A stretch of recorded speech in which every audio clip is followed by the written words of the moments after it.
Hello बच्चों, welcome to unique study. तो बच्चों, आज के क्लास में हम लोग पढ़ेंगे क्लास 6 का चैप्टर नंबर 5, प्राथमिक शहर और प्रथम नगरीकरण। तो क्लास को स्टार्ट करते हैं। गांव के चौपाल में रहमान और राजीव गांव के चौपाल में बैठे हुए थे। गांव के लोगों अपने देश के बारे में चर्चा कर रहे थे। एक ने कहा कि भारतीय संस्कृति काफ़ी पुरानी है। दूसरे ने कहा, अंग्रेजों ने हमें सभ्य बनाया। इस पर तीसरे व्यक्ति ने दूसरे व्यक्ति के विचारों का जोरदार विरोध किया और कहा कि भारतीय सभ्यता दुनिया की प्राचीनतम सभ्यताओं में से एक है। रहमान और राजीव एक दूसरे से कहने लगे कि भारतीय संस्कृति और भारतीय सभ्यता क्या है। तो बैठे जो गांव का चौपाल था, वहाँ पे बहुत सारे लोग बैठे हुए थे और बैठ के वो लोग भारत की संस्कृति, भारत की जो परंपराएं हैं उसके बारे में वो लोग बात कर रहे थे। तो वहाँ पे दो जो बच्चे थे, जैसे रहमान और राजीव जो बच्चे थे, वो दोनों बच्चों ने कहने लगा कि भारतीय संस्कृति और भारतीय सभ्यता का क्या मतलब है, इसका मतलब क्या है, जो भारतीय संस्कृति है और भारतीय सभ्यता, इसके बारे में वो लोग एक दूसरे से कहें। नवपाषाण युगीन स्थल का मानचित्र। तो ये नवपाषाण युगीन का मानचित्र है, जो जगह था वहाँ का मानचित्र है। जो नवपाषाण था उसके ये मानचित्र है। धातु युग क्या है? तो धातु युग क्या है? नवपाषाण काल के बाद धातु युग का आरंभ हुआ, जिसमें मानव ने धातु का इस्तेमाल शुरू किया। धातु युग में ही आगे चलकर सिंध में कोटदी और अमरी, उत्तर पंजाब में सरायखेला और जलीलपुर एवं राजस्थान में कालीबंगा जैसे स्थलों का विकास हुआ। तो जो से धातु युग में ही धातु युग जो था उसी के आगे चल के, जैसे कि धातु युग में ही आगे चल के कोटदी और अमरी उत्तर पंजाब में जो सरायखेला है और जलीलपुर एवं राजस्थान में जो कालीबंगा है उस स्थलों का विकास हुआ। इन स्थलों पर कृषि उत्पादन बड़े पैमाने पर होने लगा। रंगे हुए मिट्टी के बर्तन का इस्तेमाल होने लगा। लोग लंबी दूरी का व्यापार करने लगे और पक्की ईंट के बने घरों में रहने लगे, जिसकी चारों तरफ से किलेबंदी भी की गई थी। तो इसमें ही लोग ज़्यादा दूर पर व्यापारी करने लगे, ज़्यादा से ज़्यादा कृषि का उत्पादन करने लगे, मिट्टी के बर्तन में खाना खाने लगे, मिट्टी के बर्तनों में सामानें रखने लगे, वस्तुएं रखने लगे। और बहुत दूर दूर जाकर, जैसे कि होता है कि घर से बाहर जाकर इंसान आदमी व्यापारी करता है, एक जगह से दूसरे शहर में जाकर व्यापारी करने लगे और पक्के ईंट के मकान में रहने लगे, जिसके चारों तरफ किलेबंदी भी की गई थी।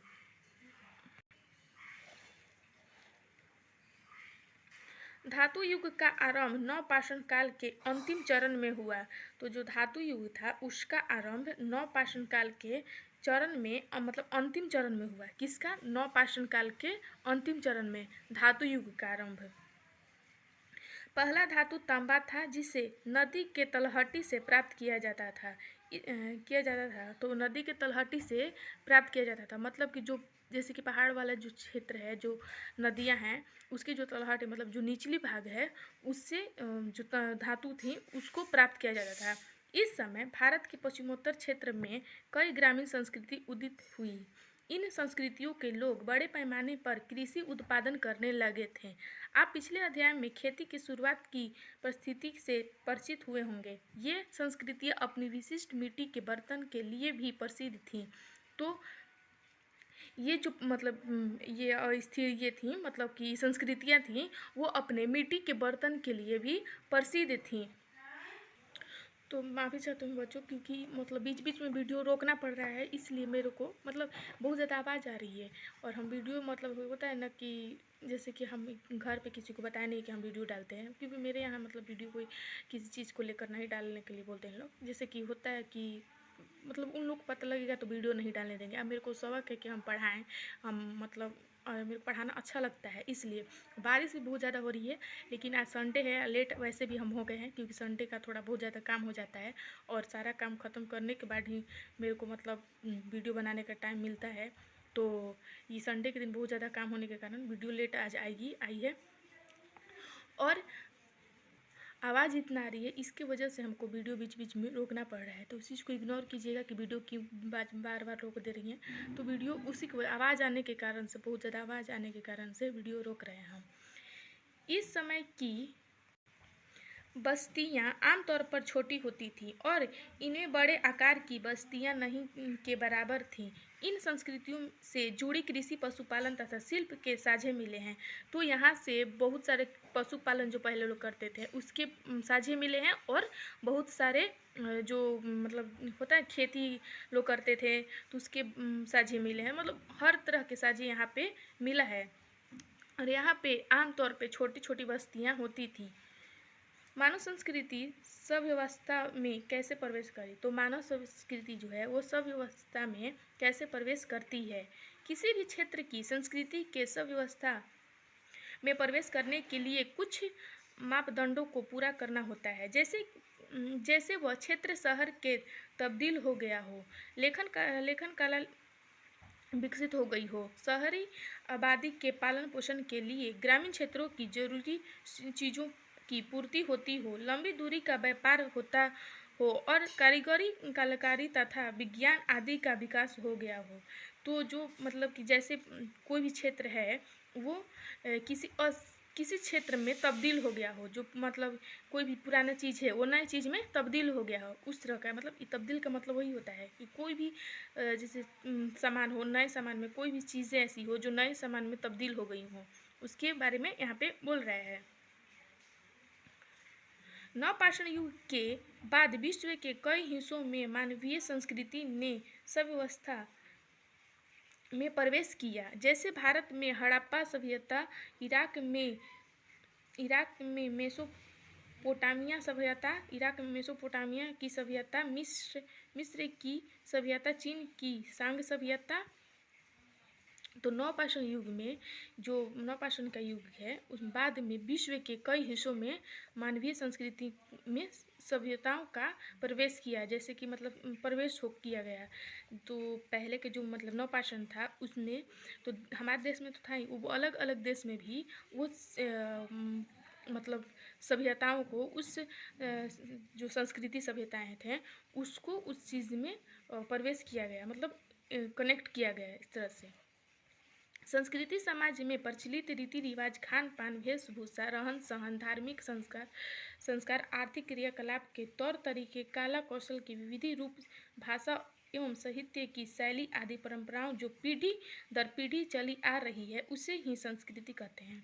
तो जो पहले की रीति रिवाज थी, पहले की जो धार्मिक चीज़ें थी, पहले के जो लोग खाते थे, खान पान में रहता था, जो पहले के समाज थे उसके ही जो पीढ़ी आज जो आज मना रही है, फिर कल पीढ़ी, तो जो दर टू दर पीढ़ी आ रही है, जैसे कि पहले की पीढ़ी आज आई, आज की पीढ़ी कल आएगी, तो जो पीढ़ियाँ आ रही हैं उसी को संस्कृति कहते हैं।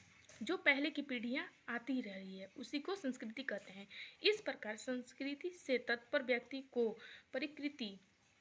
परिष्कृति व्यवहार से है जिसे समाज द्वारा सीखा जाता है एवं इसका हस्तांतरण एक पीढ़ी से दूसरे पीढ़ी तक होता है।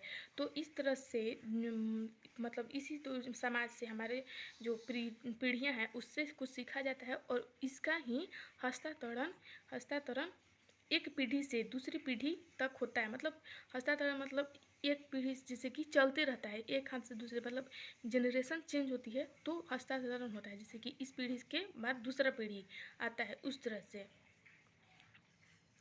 हड़प्पा सभ्यता की खोज, तो हड़प्पा सभ्यता की खोज कब हुई थी, कहाँ हुई थी, किसने किया था? तो लगभग आज से 150 साल पहले, मतलब आज से 150 साल पहले पश्चिम पंजाब में रेलवे लाइन बिछाने के क्रम में हड़प्पा पुरस्थल के खंडहर का पता चला।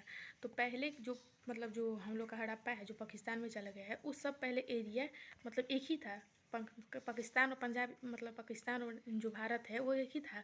तो वो चीज़ पहले पश्चिम पंजाब में वो चीज़ें थी जो मतलब जब रेलवे लाइन पश्चिम पंजाब में बिछने लगा तो हड़प्पा पूर्वास्थल का खंडहर जो था जो टूट गया था उसके बारे में पता चला। इस खंडहर के महत्व को नहीं समझ पाने के कारण रेलवे ठेकेदारों ने हड़प्पा खंडहर के ईंटों का इस्तेमाल रेलवे निर्माण में किया। तो इसका मतलब जो हड़प्पा सभ्यता था उसका जो खंडहर था, जो उसका ईंट था, उसके बारे में ना समझने के कारण, उसका यूज मतलब वैल्यूबल क्यों क्या है उसके बारे में ना जानकारी थी, इसके कारण वो उसका जो ईंट था, सभ्यता का जो ईंट था हड़प्पा का, वो रेलवे निर्माण में उसका ईंट का इस्तेमाल कर दिए, मतलब यूज कर दिए। किस कब किए? रेलवे निर्माण में। जब पश्चिम पंजाब में रेलवे लाइन बिछाने लगी तब उस ईंट का यूज कर दिए। इस अज्ञानता के कारण हड़प्पा की कई इमारतें नष्ट हो गईं। सन 1921 में पूर्वविदों ने इस स्थल का व्यवस्थित उत्खनन किया और 1921 में फिर से पूर्वविदों ने इस स्थल का उत्खनन किया, मतलब खुदाई किया। तब जाकर पता चला कि खंडहर उपमहाद्वीप के सबसे पुराना शहरों में से एक है। इसके बाद पूर्वविदों ने अनेक नगरों का पता लगाया जिनमें से मोहनजोदड़ो, कालीबंगा, बानावली, लोथल, धौलावीरा प्रमुख है। मतलब इन बहुत से पता लगाने के बाद जब हड़प्पा सभ्यता की खोज हुई, जब हड़प्पा सभ्यता का 1921 में फिर से खुदाई किया गया, उसके बाद जो पूर्वविदों थे मतलब अलग अलग नगरों का पता लगाएं, जिनमें से मोहनजोदड़ो है, कालीबंगा है, बानावली है, लोथल है और धौलीधौरा में प्रमुख है। धौलीधौरा प्रमुख है, मतलब इतने सारे जो हैं जो मिले थे नगरों का मतलब खोज हुआ। पूर्वविदों ने लगभग 2800 हड़प्पा स्थल का पता लगाया। तो जो पूर्वविदों थे उन्होंने जो खुदाई कर रहे थे, उन्होंने 2800 लगभग 2800 मतलब 2800 नहीं 2800 2800 हड़प्पा स्थल का पता लगाया। चूँकि हड़प्पा नगर की खोज सबसे पहले हुई थी, इसलिए उपमहाद्वीप में हड़प्पा के समकालीन पाए जाने वाले सभी शहरों का हड़प्पा सभ्यता के शहर के नाम से जाना जाता है। तो मतलब पहले बार मतलब जब शुरू में खुदाई हुई तो हड़प्पा सभ्यता का ही हुई थी सबसे पहले, इसलिए उसके मतलब पूर्वविदों ने उसको मतलब हर तरह से, मतलब जैसे होता है ना कि जो चीज़ पहले खुदाई किया जाता है, जो चीज़ को पहला मतलब आदमी जान जाता है, तो उसके नाम से ही सारे चीज़ जानते हैं। तो हड़प्पा के ही नाम से ये शहर, ये सारे चीज़ों को हम लोग जानते हैं। इन सभी स्थलों में पूर्वविदों ने अनेक महत्वपूर्ण वस्तुएं मिले हैं, जैसे मुहरे, मानके, मापतौल के बाट, कांसे के बने उपकरण, मिट्टी के बर्तन जिन पर काले रंग के चित्र थे। तो इस वस्तु में बहुत महत्वपूर्ण चीज़ मतलब जब खुदाई हुआ था, जब स्थलों का खुदाई होने लगा तो अनेक चीज़ मिली। तो मतलब बहुत सारे अनेक बहुत मतलब होता है ना कि महत्वपूर्ण चीज़ें मिली, बहुत मतलब मिले, जैसे कि मुहरे मिले, मापतौल के बाट मिले और मिट्टी के काले बर्तन मिले जिस पर चित्र बनाए हुए थे, और कुछ मूर्तियाँ भी उस स्थल से मिली। जब उसका खुदाई होने लगा तो उस स्थल से मूर्तियाँ भी मिली थी। तो नेक्स्ट पॉइंट है हम लोग का हड़प्पा नगर की स्थिति। तो हड़प्पा नगर की स्थिति क्या है? तो पहले तो नगर, तो कौन कौन सा नगर बसा हुआ है, उसका खोज कौन किया था, जो खोजकर्ता थे उनका नाम क्या था, कौन सा वर्ष था मतलब कौन सा साल था, और कौन सी नदी के तट पर स्थित है। तो पहला है हड़प्पा, जो दयाराम साहनी द्वारा खोजा गया था। तो हड़प्पा जो है वो दयाराम साहनी द्वारा खोजा गया है। दूसरा है वर्ष, जो 1921 ईस्वी में खोजा गया था। मतलब हड़प्पा जो है 1921 में खोजा गया था। किसके द्वारा खोजा गया था? तो दयाराम साहनी के द्वारा। कहाँ खोजा गया था? तो रावी नदी के तट पे। दूसरा है मोहनजोदड़ो, जो राखालदास बनर्जी ने खोजा था। मोहनजोदड़ो को किसने खोजा था? राखालदास बनर्जी ने 1922 ईस्वी में खोजा था। कौन से नदी के तट पे? सिंधु नदी के। तो सिंधु नदी सिंध के प्रांत है जो लारकाना जिले में स्थित है, पाकिस्तान में। अब इसका एरिया हो गया है, जो मोहनजोदड़ो का जो एरिया है वो पाकिस्तान में चला गया है। कालीबंगा, ब्रजवासी लाल कब खोजे थे? 1961 में। कौन सा नदी के तट पे? तो घग्घर नदी के तट पे। लोथल, रंगनाथ राव, लोथल को कौन खोजा था? इसका खोज कौन किया था? तो रंगनाथ राव ने। कब खोजे थे? तो 1954 में। कहाँ? कौन सा नदी के तट पे? भोगवा नदी के तट पे। दूसरा नेक्स्ट पॉइंट हम लोग का है धौलावीरा। ये कौन खोजे थे? R.S. बिष्ट, जो 1989 से 1990 में ये लूनी नदी के तट पर स्थित है। चनहुदड़ो इस कौन खोजे थे? गोपाल मजुमदार।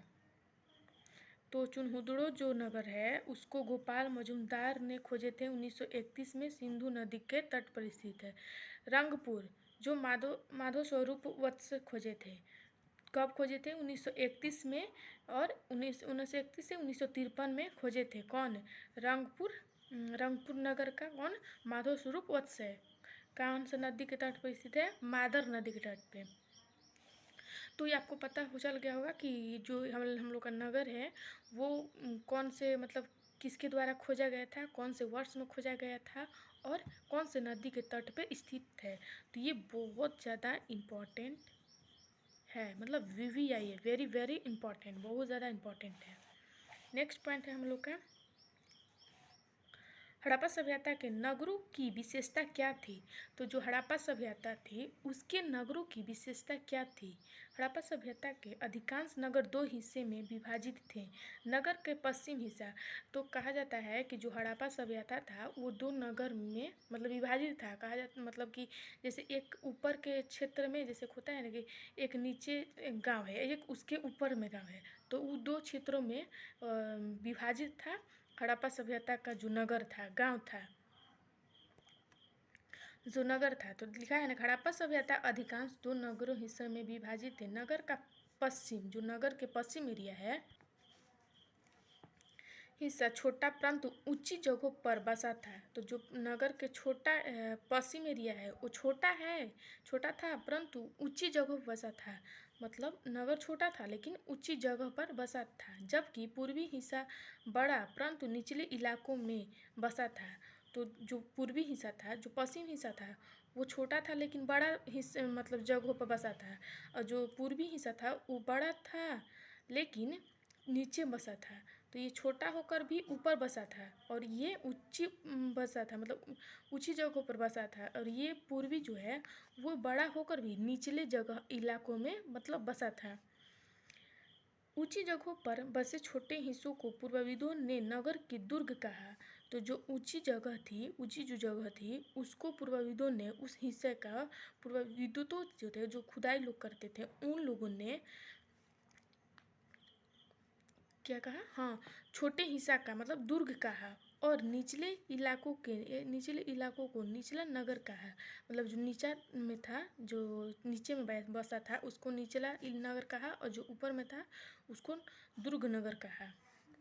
माना जाता है कि नगर दुर्ग में शहर के सुखी संपन्न लोग रहते थे जबकि निचले नगर में साधारण लोग रहते थे।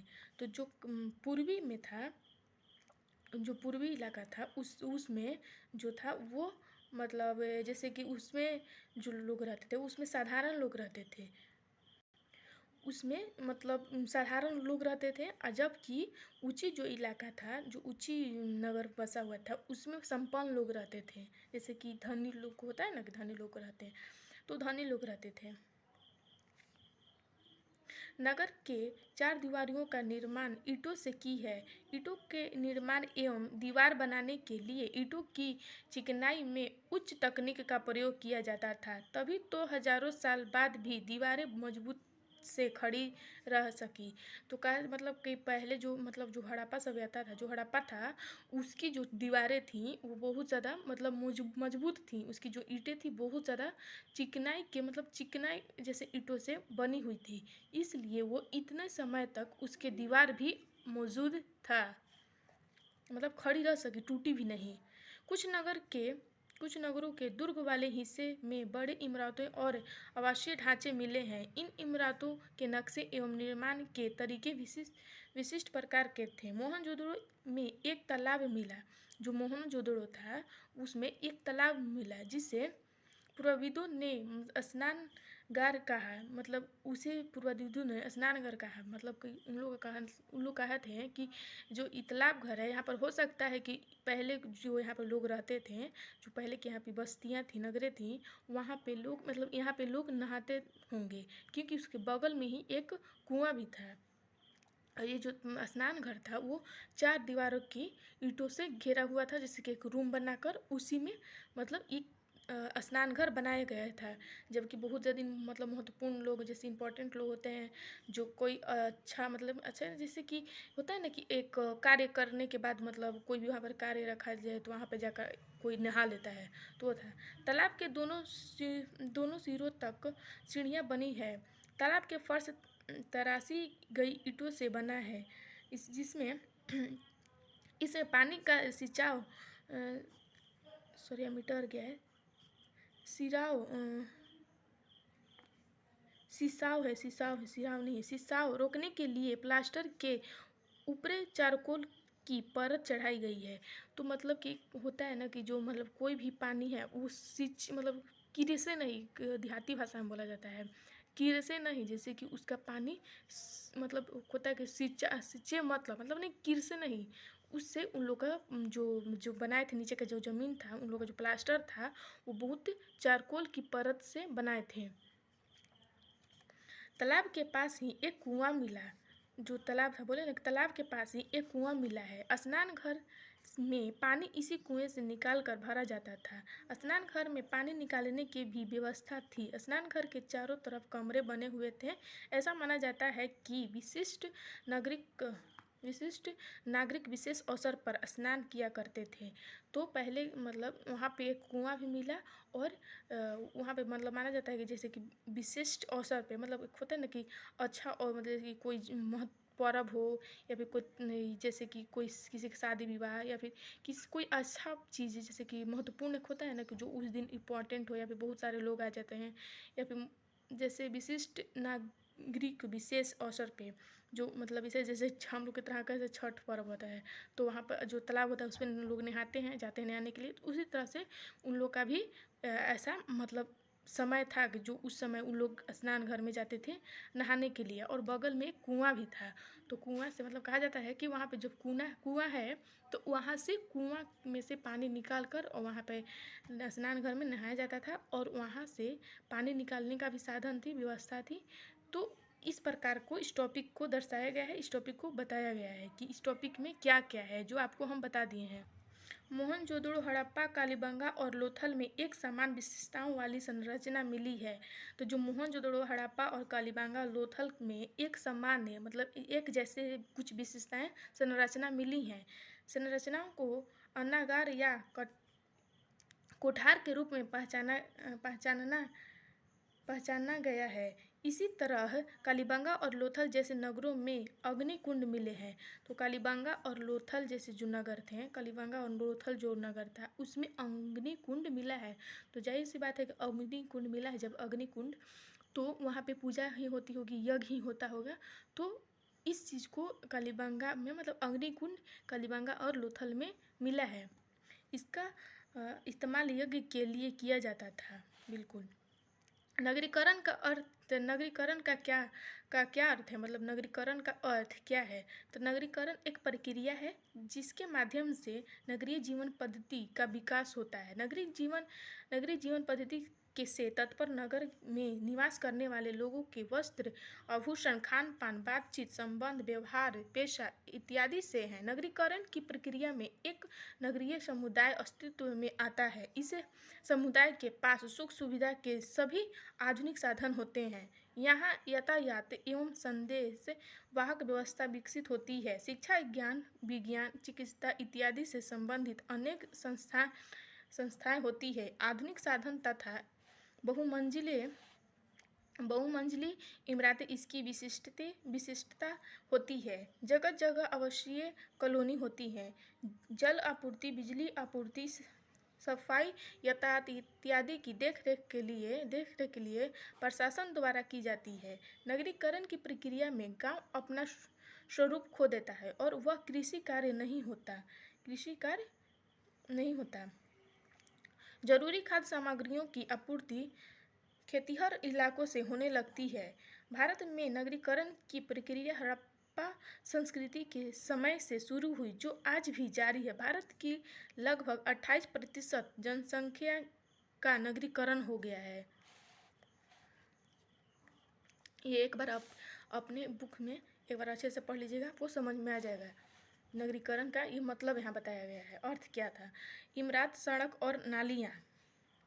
हड़प्पा नगर के घर पारे 1 या 2 मंजिले और कुछ 3 मंजिले भी होते थे।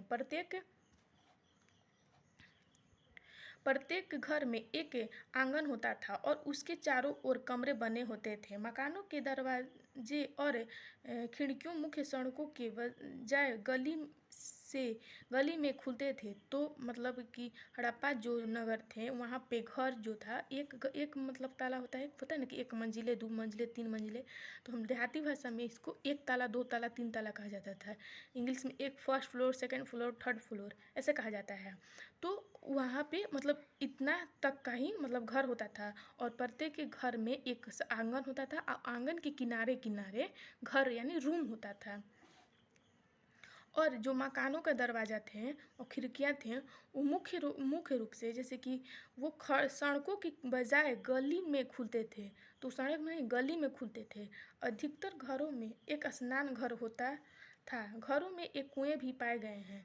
तो मतलब स्नान घर ज़रूर होता था। स्नान घर तो ज़रूरी है, हर घर में होता ही होता है। तो स्नान घर क्योंकि वहाँ पर नहाने के लिए काम होता है। और एक घर में कुएं होते थे, जो मतलब कुएं पाए गए हैं। तो कुएं से हम वहाँ के लोग जो थे वो पानी भरते थे। स्नान घर में मतलब जो होता था नहाने के लिए, खाना बनाने के लिए, पानी पीने के लिए। तो हर घर में एक कुआं भी होते थे। यहाँ तो एक ही घर में बताया कि घरों में कुएं भी पाए जाते थे। घरों में मतलब सारे घरों, एक घर के बात नहीं बोला कि एक घर में कुआं पाए जाते हैं, घरों में कुएं भी पाए गए हैं। तो घर जो थे उसमें कुएं भी पाए गए हैं। नगरों में सुव्यवस्थित सड़कें और नालियाँ बनी हुई थीं और इसके साथ साथ जल की निकासी के लिए नालियों का भी उचित प्रबंध किया गया था। नगर योजनाबद्ध तरीकों से बसाए गए थे, जिसकी गलियां तथा सड़कें एक दूसरे को लगभग समकोण पर काटती थी। इस तकनीक की वजह से शहर के कई आयताकार जो थे वो खंडों में विभाजित हो गया जाता था। जब जल निकासी की व्यवस्था बहुत अच्छी थी, घरों से निकलने वाले मल जल पास की गली में बने हुई मध्यम आकार की निकास नलियों तक पहुँचते थे। मध्यम आकार वाली नलियाँ बड़ी सड़कों के साथ साथ बने हुए बड़े नालों में मिलती थी। नाले ईंटों से ढांचे होते थे। मतलब जो नाले होते हैं वो ईंटों से ढांचे होते थे। बड़े नाले में जगह जगह पर आयताकार गड्ढे जो होते थे बने होते थे, जिनमें गंदगी पानी जो होती थी, गंदगी इकट्ठी होती रहती थी। जो गंदगी पानी होती थी वो बड़े बड़े जो गड्ढे होते थे उसमें इकट्ठा होती थी। गंदगी को एक निश्चित समय पर साफ किया जाता था। इससे पता चलता है कि हड़प्पा सभ्यता के लोग स्वस्थ तथा सफाई के प्रति कितने जागरूक थे। तो मतलब कि समय समय पर उस जो नाली का गड्ढा था जिसमें गंदा पानी जाता था उसको समय समय पर साफ भी किया जाता था। तो इससे प्रतीक ये होता है, इससे ये मतलब समझ में आता है कि जो हड़प्पा के लोग थे वो साफ़ सुथरा भी थे और स्वस्थ भी थे। तो आज के लिए इतना ही। कल से हम लोग यहाँ नगरीय जीवन से स्टार्ट करेंगे नेक्स्ट वीडियो में। तो आज के लिए इतना ही। अगर मेरा वीडियो पसंद है तो प्लीज़ वीडियो को लाइक, शेयर एंड सब्सक्राइब कीजिएगा। और एक आप लोग को मोटिवेशन शायरी सुना देते हैं जो मतलब एक मेरे जहन में आ रही है। अगर जीवन में सफलता प्राप्त करनी हो तो मेहनत पर विश्वास करें। अगर जीवन में सफलता प्राप्त करनी हो तो मेहनत पर विश्वास करें। किस्मत की आजमाइश तो जुएं भी होती हैं। तो ये शायरी को मतलब मैंने मेरे ऐसे जहन में आ गया तो हम आपको सुना दिए। और एग्ज़ाम मतलब जो भी है पढ़ाई के लिए एग्ज़ाम में थोड़ा सा मन फ्रेश रखना चाहिए, पढ़ाई में थोड़ा मन फ्रेश रखना चाहिए। कभी गाना सुन लो, कभी ऐसा मोटिवेशन वाला थॉट सुन लो जिससे दिमाग फ्रेश रहे और अच्छा से पढ़ाई हो। तो अगर मेरा वीडियो पसंद है तो प्लीज़ वीडियो को लाइक, शेयर एंड सब्सक्राइब कीजिएगा। मिलेंगे नेक्स्ट वीडियो में, तब तक के लिए पढ़ाई करते रहिए। Bye bye.